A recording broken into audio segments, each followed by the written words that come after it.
LG அப்படின்னு செல்லம்மா அழைக்கக்கூடிய மரியாதைக்குரிய நாகாலாந்து கவர்னர் இலா கணேசன் அவர்கள் நம்மளெல்லாம் விட்டு பிரிந்து சென்றிருக்கிறாரு. இது உண்மையிலேயே வருத்தம் அளிக்குது.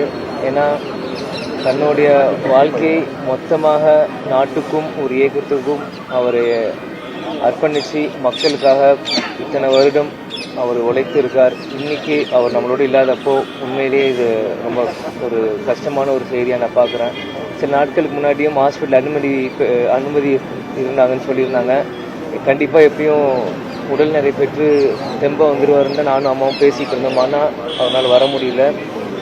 இருந்தாலும் ஒரு சின்ன நிகழ்வு நான் உங்கள்கிட்ட ஷேர் பண்ணணும்னு ஆசைப்பட்றேன்.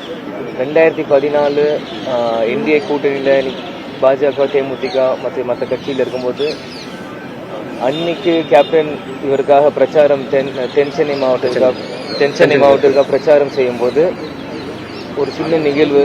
அப்போது 2 பேருக்குமே நான் ஒரு சின்ன தருணத்தில் வண்டி ஓட்டினேன். அப்போது ரொம்ப நன்றி தம்பி அப்படின்னு அவர் சின்ன பையனாக இருந்தாலும் எனக்கும் மதித்து அந்த நேரத்தில் அவர் சொன்னது இன்னும் என் காதில் அந்த வார்த்தைகள் ஒழிச்சிட்டு இருக்கு.